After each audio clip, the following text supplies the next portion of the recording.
Esiet sveicināti, klausītāji! Es esmu Dace Vintere, un šis ir raidieraksts Kas notiek medicīnā. Katrā slimnīcā, katrā klīnikā, katrā praksē ārsti strādā ar kādu no medicīnas informācijas sistēmām. Sistēmām, kas palīdz šajā procesā, par kuru runājam daudzos un dažādos griezumos šajā raidījumā, ar vienu vārdu to apzīmējot – digitalizācija. Tāpēc šodienas tēma – kas tad notiek medicīnas informācijas sistēmās? Ieskatīsimies, ko piedāvā Latvijas tirgus, ar ko tad strādā mūsu ārsti un kā tas attīstās un transformējās. Šodien es vēlos klausītājiem sniegt ieskatu no medicīnas informācijas sistēmu izstrādātāju puses par risinājumu ieviešanu un nākotnes tendencēm, izaicinājumiem un par to, kādi projekti šobrīd ietekmē medicīnas iestāžu digitalizāciju. Tā kā raidījumos šajā sezonā es aicinu vienlaicīgi vairākus nozares pārstāvjus, parunāsim arī par savstarpējo sadarbību. Vai viss ir jādara katram atsevišķi, vai redzam kādus kopīgus risinājumus nākotnē? Un tāpēc šodien uz raidījumu es esmu aicinājusi 3 medicīnas informācijas sistēmu nozares līderus, vai ne? Sāksim ar no labās. Tātad Andreju Strodu no SIA Bluebridge Technologies, kura komanda veido informācijas sistēmu Smart Medical. Sveiks! Tālāk mums ir Jānis Rancāns no SIA Meditec AB, kur komanda veido informācijas sistēmu ārsta birojas. Sveiks! Un Agnis Škuškoniks, kas ir medicīnas sabiedrība ARS IT nodaļas vadītājs un arī veido līdz ar to un attīsta visu veselības centra ARS IT sistēmu. Sveiks! Vispirms, kungi, vēlos jums teikt lielu paldies par to, ka jūs esat atnākuši šo raidījumu. Mēs tā katrā reizē mēs apskatām kādu citu tēmu. Nu, par IT sistēmām mēs vēl neesam skatījušies. Visu laiku ir kādi projekti konkrēti un kas. Un es domāju, ka arī raidījuma klausītājiem, skatītājiem arī īstenībā bieži vien tas pat ir slēpti. Kas tad vispār veido šīs visas sistēmas? Kas tas stāv visam apakšā? Mēs zinām medicīnas iestādes, mēs zinām arī esam par projektiem runājuši. Bet jā, šodien tad parunāsim par IT sistēmām. Un varbūt tad sāksim ar tādu, bišķīt palielīšanos. Es te pieteicu līderi. Nu, tad katrs no jums, ar ko tad varbūt atšķiraties viens no otra, kas tad ir tas jūsu līderisms un kas tad ir tās lietas, ko jūs būvējat? Varbūt, Andrej, sākam uzreiz ar tevi. Tas laikam nebūs gan, labdien, pirmkārt, un paldies, ka uzaicināji. Chronoloģiski, laikam, būtu jāsāk Jānim. Bet, mūsu sistēma, kā tu nosauc, ir Smart Medical. Tā ir sistēma ārstu praksēm, slimnīcām, poliklīnikām un visādām dažādām ārstniecības iestādēm. Bet tas nav vienīgais mūsu produkts. Ir arī risinājums priekš veselības apdrošināšanas, kuram gluži nav nosaukuma, bet mēs viņu atkal saucam par Smart Insurance priekš sevis iekšā.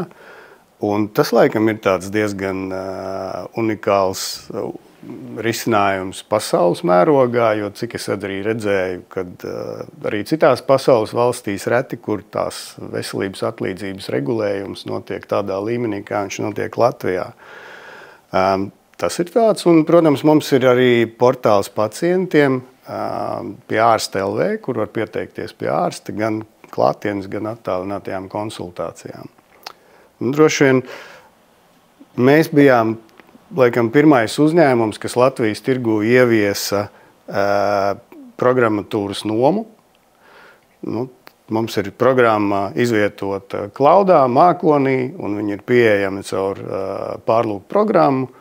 Un līdz ar to, tad, kad mēs sākām, mēs arī gribējām mainīt tirgu un padarīt programmatūru pieejamu un daudz plašākam lietotāju lokam. Un tad mēs arī sākām piedāvāt viņu uz mēneša maksas pamatā, un tā bija tā droši vien viena liela biznesa inovācija. Tagad tas un arī risinājums apdrošinātājiem droši vien ir kaut kādas ļoti atšķirīgas mūsu īpatnības. Kolosāli. Jāni, turpinam. Jā, acīm redzot, jūs priekšā cienījamie skatītāji un klausītāji sēž visi tie galvenie vainīgie izstrādātāji, kas ražo lielāko daļu sistēmu, kuras jums ir pieejamas un šobrīd jūs lietojat.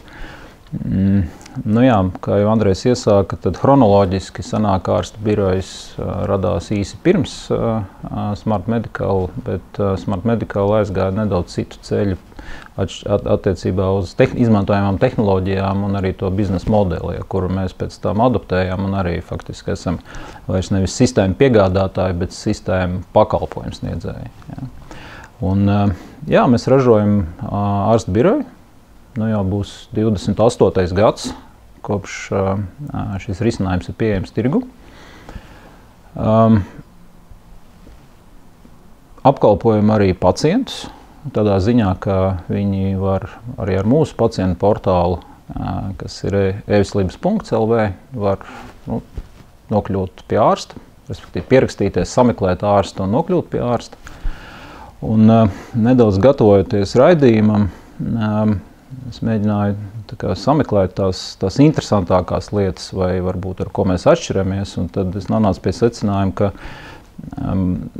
ka to dažādu risinājumu mums ir tik daudz, tā plejāda ir tik plaša, ka, mums sezonu vajadzētu, lai tā mierīgā garā aprunātos. Ja? Tad es varētu skaitīt, tad Andrejs, tad Agnes varētu stāstīt, kādus tik dažādus labumus nedara mūsu sistēmas.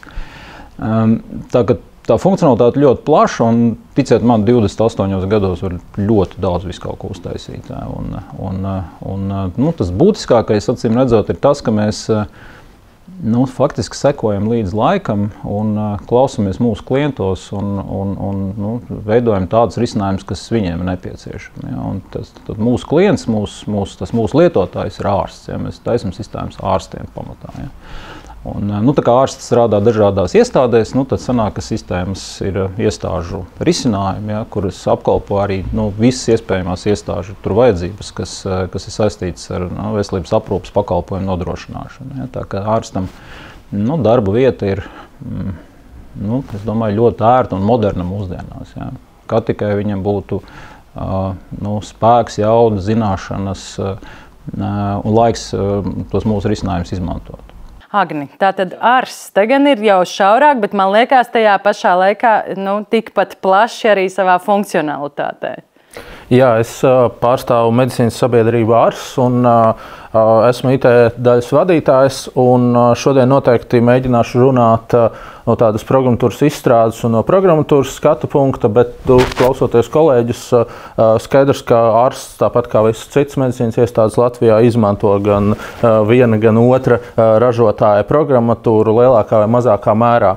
Ārsam, kā uzņēmumam tagad šķiet ir vairāk kā 35 gadi, un kaut kad 2000. Gadu sākumā mēs savukārt izvēlējāmies uzņēmums ārsts izvēlējās iet paši savu ceļu, un mēs joprojām izmantojam programmatūru, kura tika izstrādāta tieši ārstam. Un tas ir ar saviem izaicinājumiem, jo būt vieniem ar vienu vai pusotru izstrādātāju pret šīm te lielajām komandām un lielajiem uzņēmumiem ir brīžiem ļoti izaicinoši. Tāpēc šobrīd, gadu atpakaļ, mēs nolēmām atkal meklēt jaunu ceļu un kopā ar uzņēmumu RGP startējām Eiropas fondu atbalsta projektā un izstrādājam jaunu risinājumu, jaunu programmu medicīnas iestādes pārvaldībai, kas varētu noteikti konkurēt, bet es ceru arī atrast savu nišu šajā kopīgajā Latvijas programmatūras jomā. Jā, un mēs jau iepriekšējos raidījumos klausījāmies, kamēr viss ir labi, mēs konkurējam, mēs ejam uz priekšu, katrs pa savam varbūt, tikmēr vienam otru nemaz nevajag, vai ne? Bet tajā pašā laikā medicīnas nozara ir tik plaša, tik arī tajā pašā laikā šobrīd mēs iepriekšējos raidījumos esam runājuši arī par ļoti daudz kopīgo, ko tad mēs veidojam. Un sanāk, ka varbūt kopīgās mums ir tās sāpes. Tā tas droši vien būs diezgan precīzi. Varbūt, ka varat arī paskatīties un ieskicēt šajā mirklī skatītājiem, klausītājiem, kas tad vispār notiek medicīnas nozarē, kā tad, vai jūs kopā varat meklēt risinājumus, pie kā strādāt, kur Agnes jau tikko teica, lai nav tā, ka tikai konkurējam, bet arī skatāmies kopīgā nākotnē. Pie kā tad mēs strādājam šajā mirklī? kā informācijas sistēma veidotāji. Labi, tad varbūt šoreiz Jānis pirmais par kopīgajām sāpēm varam parunāt. Droši vien tas, ko es iesākšu, būs nedaudz pretrunā to, ko Agnes minēja, jo tās mūsu uzskats ir tāds, ka katram savu individuālu sistēmu taisīt vismaz veselības aprūpes nozarē ir liels izaicinājums, lai neteiktu, ka tas ir ļoti dārgi un sarežģīti. Jā. Mēs to esam pieredzējuši, varbūt ļoti agrīni sākotnēji veidojot risinājumus, bet šobrīd mēs apkalpojam visas lielākās slimnīcas, kas ir Latvijā. Mēs apkalpojam ļoti daudz no reģionālās un vispār lielākās iestādes. Mēs nodrošinam 24/7 pakalpojumu, jā, faktiski diennakti mēs apkalpojam arī klientus tiem, kam tas ir nepieciešams. Un mēs burtiski katru dienu strādājam pie jauniem risinājumiem, ko pieprasa mūsu klienti, ja, un viņi, es nebaidos šī vārda, viņi pieprasa, viņi vienkārši ļoti nikni pieprasa, lai tas viss būtu, tāpēc, ka tas lielā mērā ir atkarīgs arī no tā, kā viņi tālāk attīstās, cik daudz dažādi risinājumi viņiem ir nepieciešami, lai viņi efektivizētos un optimizētos un kļūtu konkurētspējīgāki. Neatkarīgi no tā, kāda tipa akcionāri viņiem ir, tas ir privātie vai valsts. Ja. Lūk, un tas, ko mēs esam sapratuši arī paši, tad sniegt pakalpojumu un arī saņemt pakalpojumu. Jā. Mēs arī paši izmantojam daudz dažādas pakalpojumus, ko mums sniedz ārējie pakalpojumu sniedzēji. Mēs netaisam savu grāmatvedību, jā.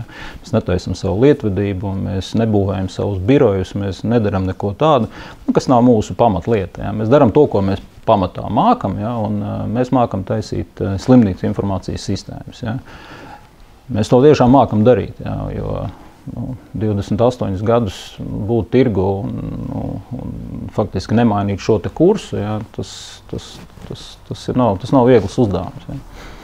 Lūk, un es domāju, lielākais izaicinājums šobrīd ir pārslēgties uz šo te režīmu, ka arī medicīnas iestādēm būtu vairāk jādomā par to, kur viņas ātri var saņemt šo pakalpojumu. Jo taisīt savas sistēmas, veidot kaut kādus risinājumus, pēc tam viņus savstarpēji integrēt, tas ir ļoti ilgs ceļš. Ja? Tanī brīdī, kad jūs to izdomāsiet, un tanī brīdī, līdz tam brīdim, kamēr jūs to ieviesīsiet, sāksiet lietot, būs pagājis tik daudz ilga laika, kad dzīve jau būs aizskrējis garām un viss būs mainījies. Ja? Tāpēc labāk ir meklēt tur ātrākos, efektīvākos pakalpojumus sniedzējus, ja, un mēs esam tādi, kas skatās uz šo industriju kā vietu, kur mēs varam sniegt pakalpojumu. Ja, un konkurentu mums pietiek, un mēs ļoti labprāt konkurējam, ja, un es arī priecājos, ka sabiedrība Ars ir nostājusies uz šī ceļa un veido jaunu risinājumu, tāpēc, ka tas liek asinīm ritēt straujāk, ja, un paliek aizvien interesantāk. Pamanīt konkurentu, apsteigt, viņu uztaisīt labāk. Ja. No otras puses mēs arī varam aprunāties un kaut ko kopā uzbūvēt, ja, tāpēc, ka tā kopā būvēšana viņa ir efektīvāka, un mēs attiecīgi varam sniegt pakalpojumu varbūt pat ļoti plaši, krietni plašāk nekā katrs atsevišķi. Ja. Un daudzas pārsvarā valsts kapitāla sabiedrības, ja valsts slimnīcas, viņiem ir tendence būvēt savus risinājumus. Ja, un tas ir dārgi uzbūvēt, un tas būs vēl dārgāk apkalpot, ja, un tālāk viņu uzturēt, tāpēc, ka šī privāta attieksme pret lietām, kā tas tiek būvēts un veidots, viņa ir, es nebaidos teikt, krietni saimnieciskāk un krietni efektīvāk nekā to dara valsts slimnīcas. Klausoties neseno raidījumu, kurā Revolda kungs šai tēmai pieskārās, ja, viņš ļoti precīzi nodefinēja, ja, ka privātais ar tiem pašiem tarifiem ir pelnīt spējīgs, ja, nekā salīdzinoši kāda valsts slimnīca, kur ar tiem pašiem tarifiem, to pašu pakalpojumu, varbūt nedaudz lielāku atbalstu saņemot no valsts, ir nepārāk rentabla. Ja. Andrej, kāda sāpe ir tev? Jā.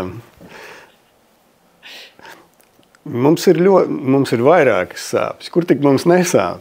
Ja, bet Ļoti bieži ir jautājumi un ir diskusijas par to, kad tad beidzot notiks digitalizācija un kāpēc tik lēni un tā tālāk. Bet mūsu nozare jau ir digitalizēta pietiekami sen. Ja, tas ir tikai viens no skatījumiem un redzējumiem, kad kāds no spēlētājiem ienāk vēlāk un varbūt liekas, ka kaut kas trūkst. Bet tās iestādes, kas darbojās ar mūsu programmatūrām, viņām pārsvarā visi procesi ir digitalizēti jau 11 gadus. Ja, un viss notiek digitāli. Bet, protams, mainoties un laikam ejot, tur ir jāievieš kaut kādas izmaiņas. Un vēl ir viens faktors Latvijā, kas notiek, kad valsts ienāk digitalizācijas procesā vēlāk nekā privātie uzņēmumi, kas tās programmatūras bija izveidojuši un kad jau devuši viņas un tās ir sākuši lietot iestādes un uzņēmumi. Un tad ienākot iekšā, ļoti bieži vien gribās visu sakārtot uzreiz pa jaunam un pilnīgi citādi, ja, neņemot vērā to, kas ir noticis līdz šim. Bet, vai tas ir ļoti saimnieciski, es nezinu. Ja, droši vien man jau liekas, ka nē. Latvijā, protams, ir arī izaicinājums. Mēs visi zinām, ka tirgus ir ļoti mazs. Ja, un tas nozīmē, ka mēs nevaram atļauties to, ka īstenībā tas nav vienkārši ekonomiski pamatoti, kad būtu kaut kādi ļoti atsevišķi konkurenti, kas savā starpā praktiski nesadarbotos, ja, un tur mēģinātu kaut kā cīnīties viens ar otru. Tirgus kapacitāte to neļauj. Nevienam no tādiem darboņiem nevar attaisnot ekonomiski viņu darbību. Ja, tas iemesls, kāpēc mums, teiksim, ar to veselības apdrošināšanas risinājumu, es uzskatu to par veiksmīgu un viņš ir ieviests. Tāpēc, ka viņš ir viens visam tirgum. Ja, plus ir spēlētāji, jā, ir apdrošināšanas kompānijas, kas izmanto gan mūsu risinājumu, gan arī savu, ja, kas apstrādā, bet kopumā tas ir tāds risinājums, kur viss tirgus ir darbojies kopīgi un ir sadarbojies. Pa cik man bija pieredze, arī mūsu uzņēmumam bija meitas uzņēmums, kuru mēs palaidām Amerikā, un kas vairākus gadus tad mēs viņu tur attīstījām, un pēc tam jau viņš nonāca Amerikas investoru pārziņā, tieši veselības apdrošināšanas jomā. Tur ir pieeja citādāk, tur ir tie milži, kas katrs grib būt 800 mārciņu gorila, ja, un viņš grib pagrābt visu tirgu, vai vismaz to savu, to džungļu gabalu uzturēt. Ja. Tas tur tā var darboties, pie mums šādi tas nenotiek. Ja. Mums darbojās tāda risinājuma, kas ņem vērā visu ekosistēmu un arī kaut kādā mērā ir draudzīgi pret to ekosistēmu. Tas arī ir tas, kam vajadzētu notikt. Tā kā tas droši vien ir tās sāpes un izaicinājumi. Jā, es jūtu, ka man ir jāatbild, un kolēģi, es varbūt nedaudz precizēšu Arsa izpratni, un arī mana izpratne viennozīmīgi ir tieši tāda pati kā jūsu. Mēs nevaram strādāt atsevišķi, un nedaudz iespējams nepareizi pateicu, mūsu mērķis nav neizstrādāt kaut ko savu. Mūsu mērķis ir būt partnerim uzņēmumam, kurš ar zināmu jau pieredzi medicīnā, kas ir šis CRGP, nāk un izstrādā risinājumu, kurš būs derīgs un noderīgs visiem vai lielai daļai Latvijas. Patiesībā tā projekta mērķis ir eksports. Tas nozīmē strādāt Eiropas Savienības līmenī, un tajā brīdī, kad bija jāizvēlās, ko Ars darīs, mēs godīgi bijām burtiski viena soļa attālumā no tā, lai būtu ārstu biroja klienti, jo ir neapšaubāmi ērti un patīkami, kad ir šie ļoti daudzie dažādie risinājumi, kuri jau ir gatavi. Tu vari teikt, ok, mums nāk jauns ārsts, paņemam papildus modulīti, tas viennozīmīgi tā ir. Bet šajā gadījumā sanāca vairākas lietu sakritības, kuras noveda pie tā, ka šī izstrāde, kas varbūt šķiet individuāli un varbūt šķiet šajā brīdī nevajadzīga, viņa tomēr šķita saprātīgāka, jo man augstskolā mācīja, ka katrai programmatūrai ir tas dzīves cikls, un 28 gadi ir gan pieredze, gan arī 28 gadi ir jautājums par to, vai mēs cik ļoti mēs esam moderni. Es viennozīmīgi zinu ārstu biroju risinājumus, kas ir moderni, bet tā pašā laikā, tad, kad bija jāizdomā, vai mēs varēsim kaut kādā veidā šajā digitālajā pasaulē konkurēt ar citām medicīnas iestādēm, ja mēs būsim izvēlējušies ārsta biroju, tad atbilde bija, jā, mēs tā efektīvi, ērti nodrošināsim medicīnas pakalpojumu, bet diez vai mums būs kaut kāds tāds kvalitatīvs lēciens vai kaut kāds tāds know-how šajā ekosistēmā, kas ļaus mums izcelties un būt tajā nākamajā līmenī. Un tas ir tas, ko mēs mēģinām saprast. Mēs sakam, ok, ārsts ir konservatīva, ilgstoši strādājoša, tur uzņēmums, mēs gribam mainīties, un ja mēs gribam mainīties, tad mums bija jāizvēlās jauns risinājums, kas noved pie šī nākamā soļa aiz digitalizācijas. Kā Andrejs pareizi teica, digitalizācija notiek medicīnā ļoti sen, mākslīgais intelekts notiek medicīnā jau kopš ļoti, ļoti sen, kad vēl to nesauc par mākslīgo intelektu. Tas viss ir jautājums, kas ir šis nākamais solis, kā mēs varam turpināt šo attīstību un ko darīt. Tas, ko es redzu, man šķiet ļoti būtiski ir divi aspekti. Viens ir aspekts tas, ka cilvēki mūsdienās ir ļoti noguruši no pārmaiņām. Ja agrāk jauna IT sistēma bija reizi gadā superliels svētki, notikums un tā tālāk, tad šobrīd jauna sistēma ir praktiski katru nedēļu.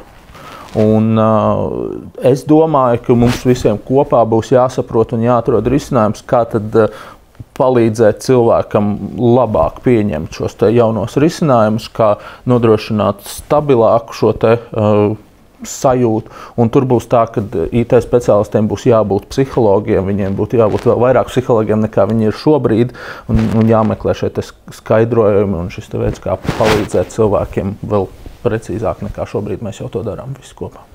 Es varbūt nedaudz papildināšu, klausoties vienu iepriekšējiem raidījumiem, es arī jūsu vadītāja īpašnieka viedokli dzirdēju un arī kā viņi slavēja citi, ka medicīnas sabiedrība ārsts ir vienmēr bijusi ļoti uz inovācijām virzīta un ļoti modernas tehnoloģijas jau no laika gala ar ieviesušanu ir bijuši pirmrunnieki. Tāpēc es nemaz nebrīnos, ka jūs pieņēmāt lēmumu arī veidot savu risinājumu. Ja, un tā atšķirība, par ko es runāju, ir tāda, ka ja jūs veidojat risinājumu, ko jūs gribat veidot kā risinājumu, kas varētu derēt daudziem, tā ir pavisam cita lieta nekā tad, ja jūs taisat vienu individuālu risinājumu sev, ja, un pēc tam viņu mēģināt sev arī uzturēt un arī sev arī attīstīt. Ja.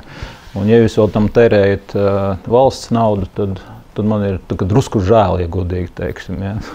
Ja, es vēlreiz vēlos uzsvērt, mēs neizstrādājam risinājumu tikai sev. Risinājumu izstrādā RGP un risinājumu izstrādā RGP priekš sava biznesa attīstības.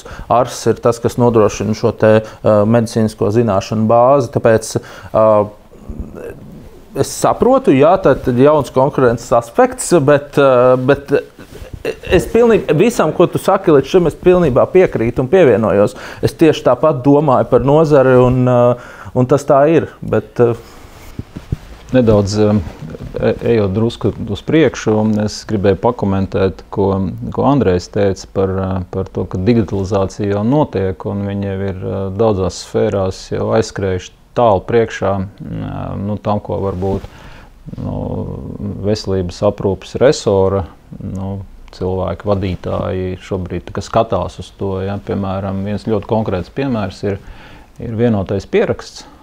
Vienotais pieraksts pie ārsta, kur mēs, gan no sistēma viedokļa, gan arī droši vien visi medicīnas sabiedrībās darbinieki gribētu, ka katrs pacients, viņš ar savu pierakstu, viņš pierakstās pie viena ārsta un pie viņa arī aiziet, ja, un arī saņem tur šo pakalpojumu. Ja. Šobrīd tā bilde nedaudz savādāka. Es pieļauju, ka mēs visi esam grēkojuši, ka mēs esam pieteikušies pie vairākiem speciālistiem par vienu to pašu tēmu un esam aizgājuši pie viena. Loģiski pie viena, un pa pārējiem esam aizmirsuši. Ja. Cits varbūt ir apzinīgāks, atsaka šo savu vizīti, ja, bet tad šis vienotais pieraksts, kas šobrīd ir projekts, kā iecerēts, kā risinājums, viņš jau eksistē. Ja. Teiksim, mēs jau ar Bluebridge Technologies un risinājumu pie ārsta un ar mūsu risinājumu ar e-veselības punktu šo esam faktiski atrisinājuši. Ja. Tāpēc, ka caur mūsu portāliem var pierakstīties gandrīz pie visiem ārstiem. Vārds gandrīz ir vietā, tāpēc, ka nevar pie visiem, bet gandrīz pie visiem. Un mēs varam tehnoloģiski nodrošināt šo vienoto pierakstu. Ja. Un ir uzstādījums, ka ir jābūt vienam pacientam, vienam nosūtījumam, vienam pierakstam. Ja. Tas ir ļoti loģiski, ja, un tie, kas ir medicīnas darbinieki, ļoti labi saprot, vai faktiski tās uzņēmēji, kas strādā, viņi ļoti labi saprot, cik ļoti var samazināties slodze un tādu lieku darbu un tādas liekas cerības, kur daudz ārsti gaida savu pacientu, ja, un viņš vienkārši nenāk daudzi, un to gadījumu ir ļoti daudz. Labāk būtu, ka tie pieraksti vienmēr tiktu pieņemti, izpildīti un pacients būtu apkalpots. Ja. Šīs tehnoloģijas jau eksistē šobrīd. Ja. Viņas ir pieejamas, mēs esam par to daudz runājuši, viņas var izmantot. Ja.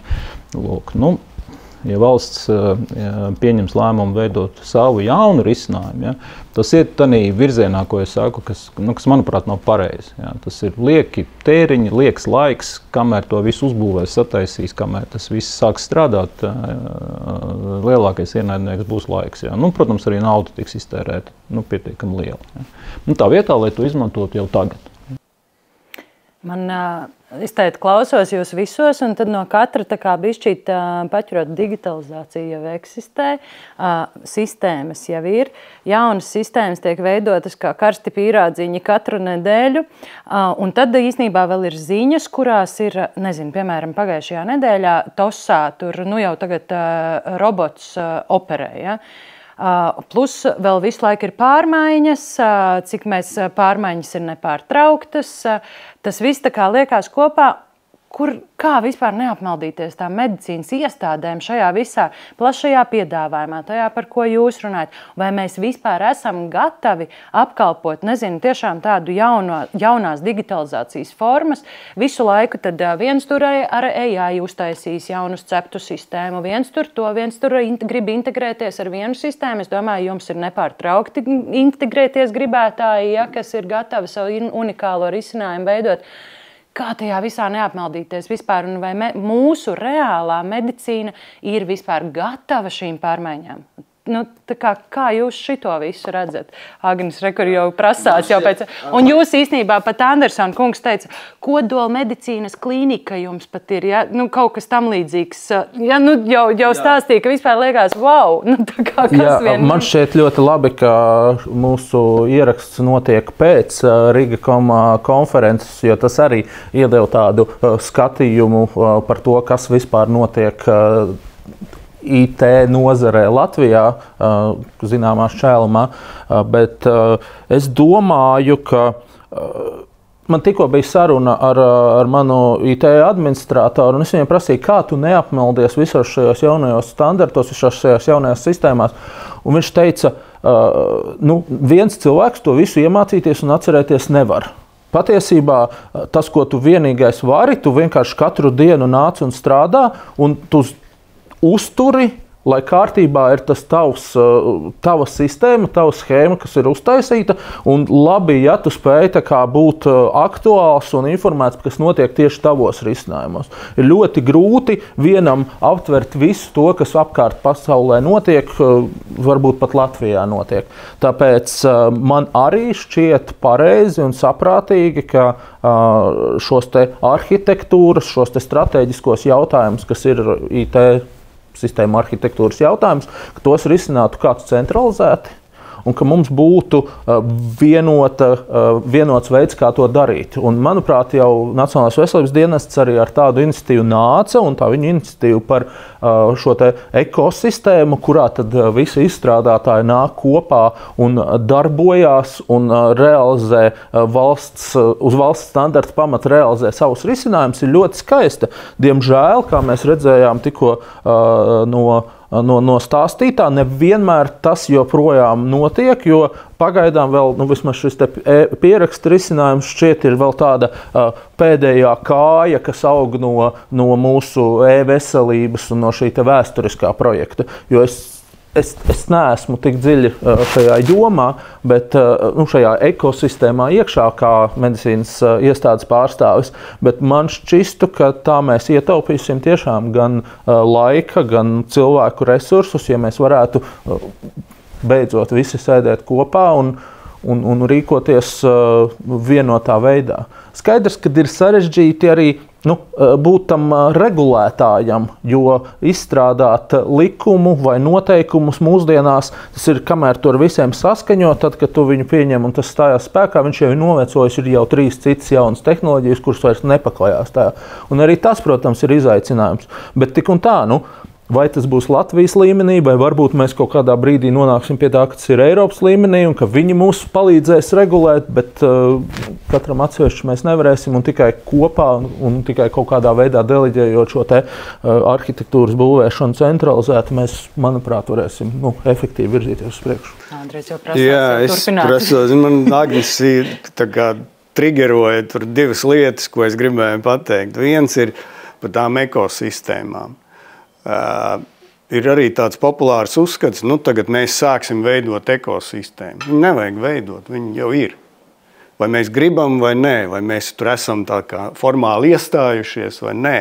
Tā ekosistēma ir un mēs visi esam viņas dalībnieki. Mēs esam sastāvdaļas. Ja, un tā ekosistēma ir un viņa ir izaugusi kā augs, kurš, sēkli iekrita zemē un tad kaut kas uzplauka. Un viņi tādi ir, un to vajag saprast un pieņemt. Un principā tā ir vienīgā pareizā iespēja un pieeja, kad uztver to kā organismu, kā augošu un to, kas aug un attīstās. Un nevajag uzreiz viņu, visu izraut ārā un kaut ko tagad iestādīt. Tagad mēs taisīsim šādu ekosistēmu. Nē, viņu var ietekmēt ar kaut kādiem saprātīgiem mēriem, pasākumiem, un attīstīt tāpat, kā mēs uztveram augus. Viņus vajag laistīt un kopt un ravēt un visu, ko tur darīt, un tas arī ir vajadzīgs. Ja, nevis tur tagad, tagad te nebūs šāda ekosistēma, būs citādi. Tas ir viens. Otra lieta šajā kontekstā. Mums būtu vērts padomāt, un mēs runājam par tehnoloģijām, bet ir tāda tehnoloģija adopcijas līkme. Ja, kas nozīmē, ka viņi sākās ar tiem early adopters, agriem pieņēmējiem, evaņģēlistiem, tad agrais vairākums, tad vēlais vairākums, un tad jau pēc tam sekotāji tam visam. Un vienmēr ir spēlētāji, viņa psiholoģija un tirgus uzvedība, psiholoģija jau var teikt par uzņēmumiem, viņi ir krasi atšķirīgi. Jo tie inovatori, kas sāk ar tehnoloģijām agrajā fāzē, viņiem varbūt ekonomiskais efekts pat nav nemaz tik svarīgs. Tas ir viņu inovātoru tēls, ja, kas viņiem ir ļoti svarīgs. Viņi grib būt pirmie. Ja, viņi kaut ko jaunu ievieš, par to viņi visiem pastāst, un nāk pie viņiem cilvēki, kas grib to jauno, un tādā veidā viņi attīstās, un tas ir tēls. Un varbūt katram uzņēmumam ir kaut kādi aspekti, kur viņš ir ļoti konservatīvs un kur viņš varbūt ir inovators. Mēs dzirdam par ārstu sabiedrību, kur notiek daudzas inovācijas, citiem arī notiek. Un ar kaut kādām lietām mēs esam inovatori. Bet tad vēlāk parādās tādi uzņēmumi, kas šo inovāciju un tehnoloģiju, pieņemsim, ka tā ir viena tā pati tehnoloģija. Un viens ir inovators, un viņš ir tagad izslavējis savu vārdu par to, ka viņam pirmajam ir šis.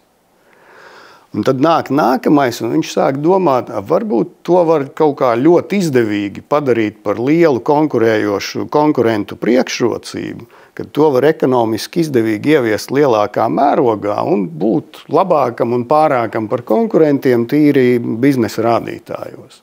Tur darīt vairāk, ātrāk, lētāk, pieejamāk, jebkas. Ja, un tas ir tas pirmais agrais vairākums. Ja, kad sākās šie uzņēmumi, kas sāk gūt no tehnoloģijām priekšrocību biznesā. Abos gadījumos tehnoloģijas ir konkurentā priekšrocība. Un pēc tam, kad mēs jau esam pāri tai līkmei un nonākam pie tā vēlā vairākuma, ar tehnoloģijām vairs nevar atšķirties. Jo tā jau ir tehnoloģija, kas tagad pārsvarā ir visiem, vai vairākumam, ja, un tad vienkārši mums viņu vajag, tāpēc, ka visiem pārējiem viņi jau ir, vai daudziem. Mēs vairs nevaram būt ar savu biznesu jebkādā līmenī, ja mums tāds nebūs. Un tad mēs arī ieviešam, lai gan arī varbūt vēlāk par daudziem. Nu, un tie pēdējie, tie sekotāji, tie jau ir tad, kad tiešām vairs nav kur likties. Ja? Kad visiem ir un mēs vai nu ieviesīsim, vai nu pazudīsim. Un visi tie uzņēmumi, viņi praktiski vienlaicīgi eksistē. Vienmēr ir tāds kaut kāds miksis, un mēs varbūt katrs no mūsu uzņēmumiem arī ir inovators vienā jomā un atpalicējis kaut kādā citā. Ja? Un tas cikls vienmēr ir, un viņš tās būs. Un mēs viņu redzējām daudz un bieži, un Latvijas tirgū to ļoti labi var novērot, pa cik tirgus ir mazs, un to var ātri redzēt. Un tam nevajag 100 gadus. IT attīstās tik ātri, kad visi te 5 gadu laikā mēs varam iziet pilnu ciklu no agriem evaņģēlistiem līdz pēdējiem atpalicējiem. Tā kā tas ir tāds, un droši vien tās tehnoloģijas būs, un uzņēmumi izvēlēsies, kas viņiem ir atbilstoši viņu vajadzībām, viņu darbībai šobrīd, ar ko viņi grib atšķirties kā inovatori, un kas viņiem ir varbūt tāds vairāk kā higiēniskais faktors, kas vienkārši ir nepieciešams, lai viņš ir tur, nezinu, vidēji efektīvs, labs un darbojās. Un mēs no savas puses, kad mēs domājām par inovācijām, tagad jau mēs, protams, esam ļoti lepni, ka mums ir daudz klientu, liela daļa no nozares strādā ar mūsu produktiem, bet mēs arī apzināmies to atbildību. Jo mēs lepojamies ar to, ka mēs palīdzam darbināt šo nozari, un viņi ir ārkārtīgi svarīgi, un tāpēc mēs tur arī esam. Bet tā ir atbildība. Mums viņi jāturpina darbināt, un tai nozarei jādarbojās. Tāpēc mūsu lēmumiem ir diezgan lielas sekas, un mēs nevaram uzreiz grābt jebkuru jauninājumu un viņu ieviest, un tagad viņu izritināt tirgumu. Mums ir jāskatās, kā to darīt tā, lai saglabātu nozares darboties spēju. Un droši vien to es gribētu arī visus aicināt tieši ar tādu skatu arī uz to raudzīties. Ja, lai nozare var turpināt darboties, un lai mēs vienmēr rodam iespējas ieviest jauninājumus, bet tai pašā laikā saglabāt darboties spēju. Jāni, tev kā slimnīcas visvairāk pārstāvētās laikam ir ārsta biroja pusē, tad vispār valsts un slimnīcas, cik viņi gatavi visam šim, par ko kungi arī jau tikko runāja, un varbūt ko papildināt vēl? Ļoti gatavi, bet es pilnīgi piekrītu Andrei teiktajam par atbildību. Tā atbildība ir mūsu pusē. Mēs, pieņemot lēmumus, veidojot jaunus risinājumus, pārveidojot, mēs šobrīd arī strādājam pie jaunas modulāras arhitektūras, kas ļaus daudz ātrāk daudz ko darīt un daudz skaistāk un būs modernākas tehnoloģijas, bet tāpat laikā mums ir jāsaprot, ka mēs nedrīkstam sagraut vai sabojāt no tā, kas šobrīd eksistē un strādā, un ar kuriem strādā tūkstošiem ārstu katru dienu. Ja. Mums tā atbildība ir ļoti augstai, un viņa mums ir ļoti augsta, tāpēc, ka mēs saprotam, ka šie lēmumi viņi var ietekmēt ļoti daudzus, un veselības aprūpē tur ir ļoti jāuzmanās. Ja. Un tāpat tās arī mūsu klienti, viņi jau ļoti labprāt visus jaunumus. Viņi tiešām grib un viņi domā, un tur ir veselas nodaļas, kas domā par digitalizāciju un virzās uz priekšu, bet arī viņiem ir tieši tāda pati atbildība, ka pieņemot šos lēmumus, ieviešot jaunus risinājumus, viņi nedrīkst ietekmēt vai kaut ko sabojāt no tā, kas šobrīd strādā. Ja? Un tās izmaiņas, viņas ir jāievieš pamazām. Ja? Un tāpat kā Andrejs runāja par tiem agrīnajiem ieviesējiem, tādi ir arī tādā mikro līmenī, ja? Kad arī slimnīcās ir agrīnie ieviesēji, pēc tam ir tādi, kas to visu sāk tiražēt, izmantot plaši, un kaut kādā brīdī viņš aiziet ļoti, ļoti plaši. Ja? Un mēs arī, protams, ar saviem produktiem mēs arī inovējam, ja? Mums arī nāk jauni produkti, ja? Ir daudz dažādu piemēru, kuros mēs arī paši esam inovatori, paši nākam ar jaunām idejām, bet, manuprāt, tas, ko mēs darām, kas ir svarīgi, mēs ļaujam, laikam vārds ļaujam nebūs īsti pareizs, mēs drīzāk pieņemam un aicinām iesaistīties tos inovatorus, kas izveido kaut ko jaunu, dažādus interesantus risinājumus. Mēs esam atvērti, lai viņi integrētos ar mūsu risinājumiem. Respektīvi, mēs saprotam, ka visi ir ekosistēma, un tā ekosistēmai būtu jāsadarbojas savā starpā. Ja? tāpat kā zemūdens un virszemes ekosistēmā, visi savstarpēji kaut kādā veidā ir saistīti, ja, un visi savstarpēji sadarbojas. Tāpat arī mūsu veselības aprūpes, digitalizācijas ekosistēmā mēs visi esam un visiem jābūt savstarpēji saistītiem. Līdz ar to visi, kas ir, nāk ar jaunām idejām, kas gribētu izmēģināt, notestēt, prototipēt, konceptus, pārliecināties. Viņi visi var nākt pie mums, un mēs dosim iespēju pieintegrēties pie mūsu risinājuma, pie mūsu datubāzēm, sadarboties ar mūsu klientiem, ja klienti piekritīs. Ja. Viņi var iesaistīties ekosistēmā. Mēs esam kaut kādā veidā tāds tā kā, vilciens, ja, kurā ir daudz pasažieri, ja, daudz klienti, daudz dažādu risinājumu, ja, un mēs braucam uz priekšu, un jebkurš var vienkārši mēs varam apstāties, var iekāpt un pieslēgties pie mums.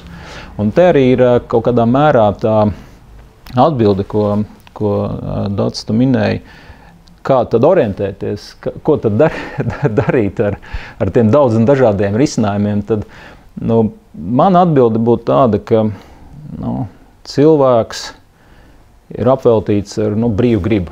Ja? Arī uzņēmums ir apveltīts ar brīvu gribu, un tā brīvā griba eksistē, un viņi ir ļoti spēcīgi visiem. Ja? Un katrs drīkst izvēlēties, ko viņš vēlās darīt, risinājumu pirkt, taisīt, veidot. Tas, ko mēs varam palīdzēt, ja jūs izvēlaties kādus risinājumus, un ja jūs redzat, ka ir jēga no šīs ekosistēmas līdzdarbības, nāciet, mēs to jūs izvēlēto risinājumu pieslēgsim. Kaut kādā veidā viņu iesaistīsim ekosistēmā. Ja. Nav teikts, ka mēs, kā ārstu birojas, esam kaut kāds ekosistēmas galvenais. Nē, tā nav. Nāciet pie Andreja, nāciet pie Agņa, nāciet, mēs vienkārši būsim tādi, kas būsim gatavi jūs iesaistīt šī ekosistēmā ar šīm jūsu jaunajām idejām. Ja? Jo mēs paši zinām, cik tās jaunās idejas tomēr ir agrīni grūti aizvest līdz klientam, līdz tam pirmajam lietotājam, līdz tam pirmajam panākumam. Ja? Un ja tas izdodas un tam ir jēga, tad tālāk jau ir ļoti, ļoti, ļoti interesanti. Tagad esam sāpi atradām, gribēšana ir, varēšana it kā arī, vēlme ir, piedāvājums ir, idejas ir, viss ir.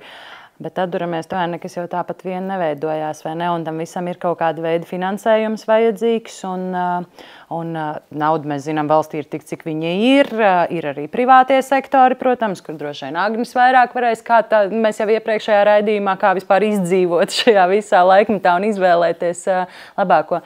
Bet par finansējumu, kur rast finansējumu visām tām vēlmēm, vajadzībām, iespējām, piedāvājumiem, kopīgai nākšanai kopā, visam. Kā valstī tik galā ar šo? Andrej? Valstī. Jā, valstī mēs neesam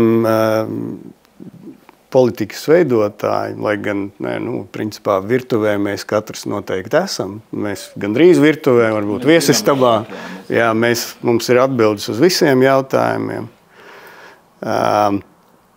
Bet man liekas, ka ir labas tās sistēmas, kas pašas sevi regulē.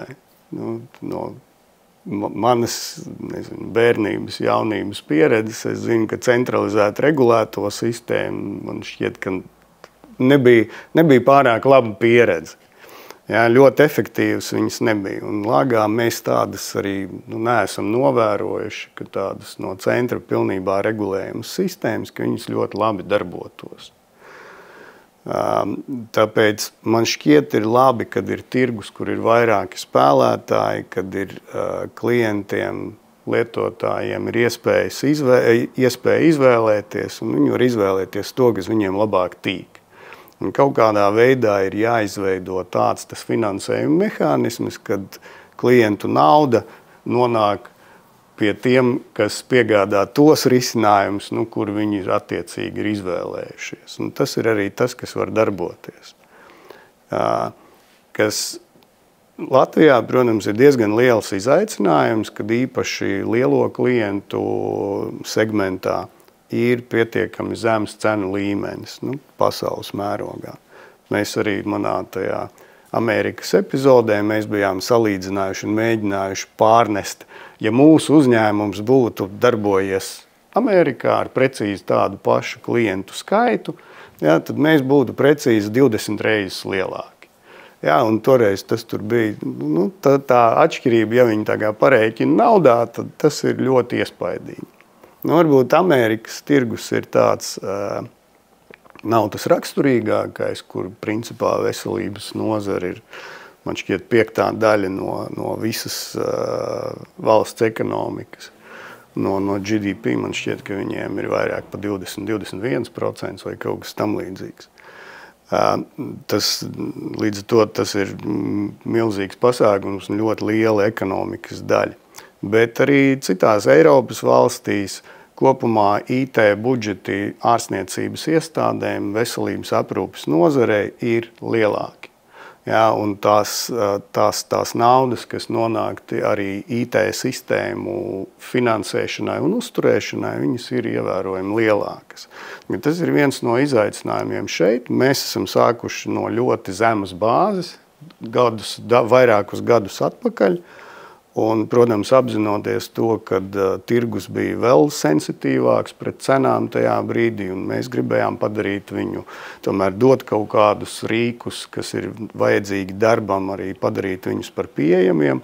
Tagad mēs dzīvojam ar sekām, kad tomēr tas cenu līmenis, viņš ir, viņam kaut kā jāceļās, bet viņš ir diezgan tālu no tā, kas ir pat tuvākajiem kaimiņiem.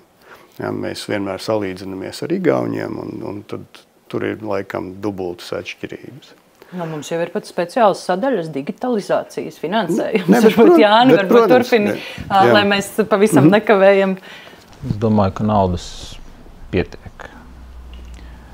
Bet es domāju, ka viņi netiek efektīvi tērēta un pielietota. Līdz ar to es domāju, ka ir jāskatās šī ietaupīšanas un efektivizācijas virzienā. Digitalizācija jau vien nozīmē to, ka lietas var darīt savādāk, efektīvāk, organizēt darbu, iesaistot mazāk cilvēkus un daudz lietas automatizējot un samazinot izdevumus un tādā veidā šos izdevumu samazinājumu novirzīt tajā virzienā, kur varbūt attīstot sistēmas, attīstot risinājumus, var vēl vairāk optimizēt un samazināt kaut kādus izdevumus. Ja. Mums ir ļoti daudz privātu klientu un ļoti daudz lielu privātu klīniku, poliklīniku ķēdi, kuri ļoti efektīvi saimnieko. Ja, un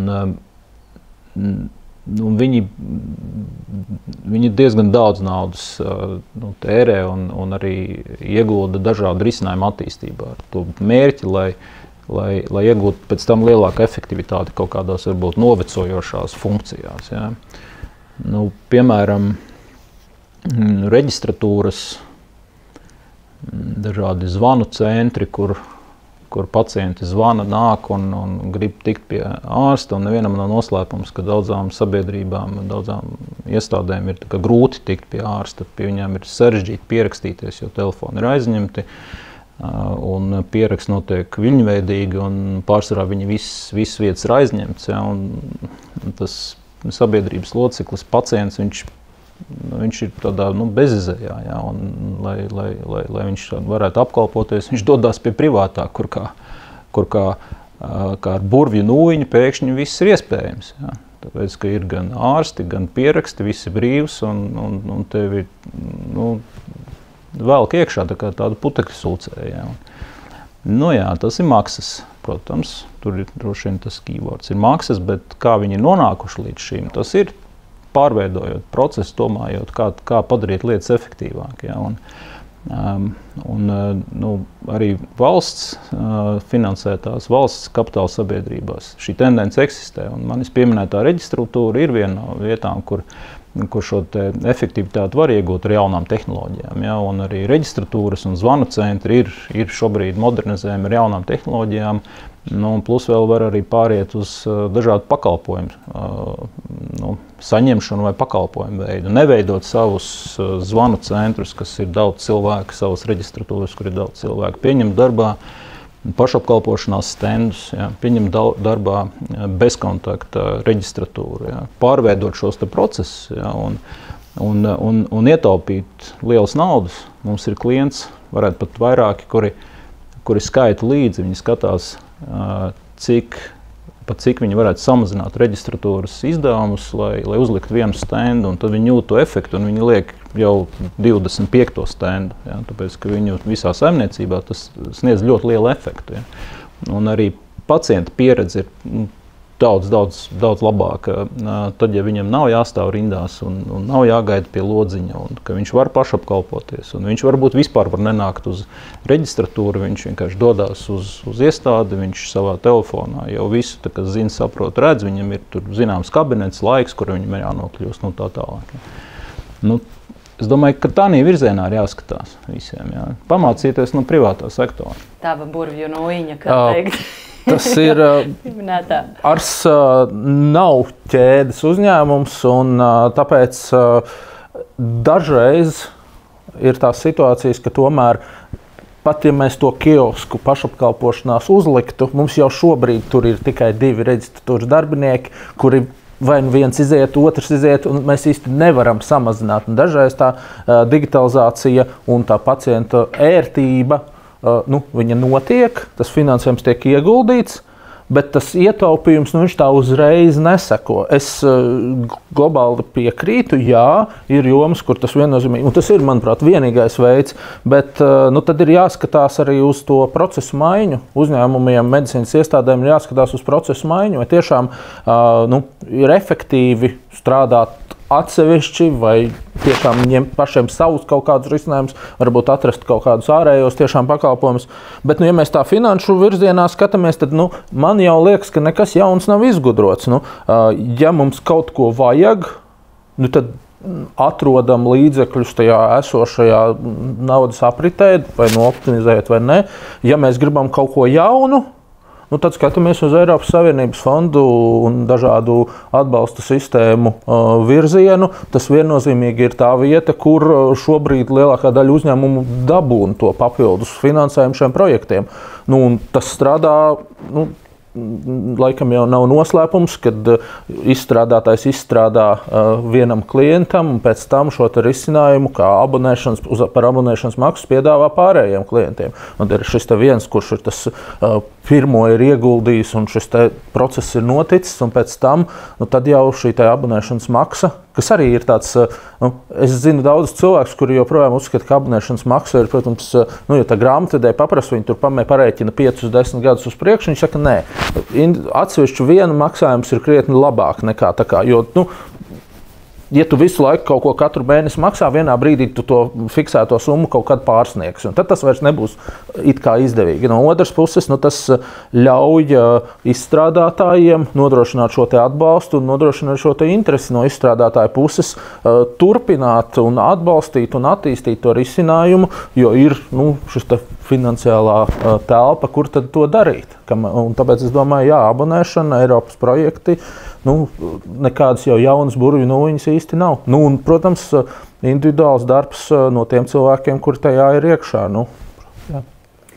Mēs jau esam ārpus jau kādiem laikiem, bet ir ļoti interesanti ar jums runāt. Bet pēdējais jautājums katram uz ātrais. Top 1 lieta, ko jūs plānojat katrs izdarīt tuvākajā nākotnē? Savā uzņēmumā, protams. Es gribēju, principā, finišēt ar kaut kādu uzsaukumu un aicinājumu. Un tā kā mēs arī runājam, es gribēju aicināt visus dzīvot draudzīgi un sadarboties. Tā kā tas ir tāds uzsaukums, un droši vien es laikam neesmu gatavs saukt kaut kādus konkrētus projektus, bet mums ir idejas par sadarbības projektiem savā starpā arī ar konkurējošiem uzņēmumiem nozarē, kuru visdrīzāk mēs realizēsim. Jāni? 2 lietas vienas vietā. Viena, domāju, svarīga arī mūsu klientiem un lietotājiem ir tas, ka mēs šobrīd ejam uz jaunu arhitektūru, modulāru arhitektūru, kas ļaus mums piedāvāt modernākus rīkus, modernākas tehnoloģijas lietotāju darbībā ar mūsu sistēmu. Mēs pāriesim uz uz tādu, varētu teikt, web-orientētu tehnoloģiju, kas nodrošinās gan labāku lietotāju pieredzi, gan arī krietni ātrāk jaunumu izstrādi, papildinājumu izstrādi un piegādi klientiem. Ja? Tas varētu būt tāds kā pats svarīgākais. Un otrs, es gribētu kaut kad tuvākajā nākotnē panākt to, lai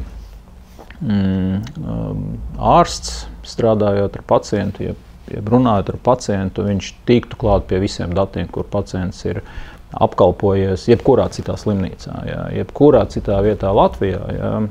Un tas, ko es varu pačukstēt mūsu tehnoloģijas, tīri sistēmas šobrīd to ļauj izdarīt. Respektīvi, visi, kas ir apkalpojušies vai bijuši kāda ārstniecības iestāde ārsta biroja, kur lieto ārsta birojas, starp ārsta birojiem šeit informācija var apmainīties. Mēs to varam izdarīt. Bet es gribētu panākt, lai arī starp visiem Smart Medical, starp visiem ārsta birojiem un arī ar ārsta sistēmu mēs varētu šos datus par pacientu izgūt no jebkuras vietas. Ja, tas nozīmē, ka jums kā pacientam ienākot jebkurā slimnīcā, viņi iegūs datus par vietām, kur ir bijuši kaut kādi izmeklējumi. Ja. Gribu uzsvērt, tehnoloģijas jau šobrīd to ļauj izdarīt. Jā, man nedaudz jāpievienojas arī ARSā. Mēs strādājam pie tā, lai mēs būtu modulārāki un dinamiskāki. Tas vairāk gan attiecās uz iekšējiem procesiem, gan IT jomā, gan vispār ārstniecības procesu nodrošināšanā. Un man šķiet, ka priekš IT izstrādātājiem ARS varētu tuvākā laikā būt ļoti interesants, jo mēs esam pietiekami lieli, lai mums būtu interesanti kaut ko pamēģināt. Mēs esam pietiekami nelieli, lai tomēr mums būtu tā dinamika un iespēja izmēģināt jaunus risinājumus pietiekami efektīvi pie mums. Un es ceru, ka kādreiz šī sadarbība tiešām paplašināsies un izvērstīsies arī šajā virzienā. Un tas otrs mans lielākais izaicinājums, un šķiet arī ARSA lielākais izaicinājums šobrīd ir nodrošināt atbalstību dažādiem Eiropas regulējumiem. Tas ir gan šis NIS2, gan tas ir šis joprojām GDPR atbilstība. Un tur tiešām pats tu neko nevarēsi izdarīt. Medicīnas jomai kopā ir jāiet gan pie likumdevēja, gan pie tiem, kas nosaka šos normas un standartus, un jārunā, kā mēs varam atrast kopīgus risinājumus, lai tas nav bloks, bet lai tā kā tie Eiropas Savienībā bija paredzējuši, ka tas būs tāda iespēja uz attīstību un uz skaistāku nākotni šeit kopīgie Eiropas regulējumi. Lai tas tiešām tā būtu, mums kopīgi tas ir jādara un jārisina. Viss, paldies jums, kungi, paldies par to, par ko mēs runājām. Bija tiešām ļoti interesanti. Man no šitā visa tā arī izkristalizējās. Mēs gribam, mēs varam, mēs darām, mums sanāk. Ko es varu teikt? Lai top, vai ne? Un lai visiem būtu interesanti, gan jums kā izstrādātājiem, gan tiem, kas pieprasa, kas prasa, kas grib, kas vēlas saņemt šo risinājumu. Tāpatās, lai pacientiem būtu interesanti un viegli aiziet gan pierakstīties vienotā sistēmā un atrast savu īsto ārstu, un lai jums sanāk kopā arī sarunāties vienam ar otru vienā valodā. Tā kā, lai top, paldies jums liels, kamēr mēs tiekamies jau nākamajā, kas notiek medicīnā raidierakstā. Atā!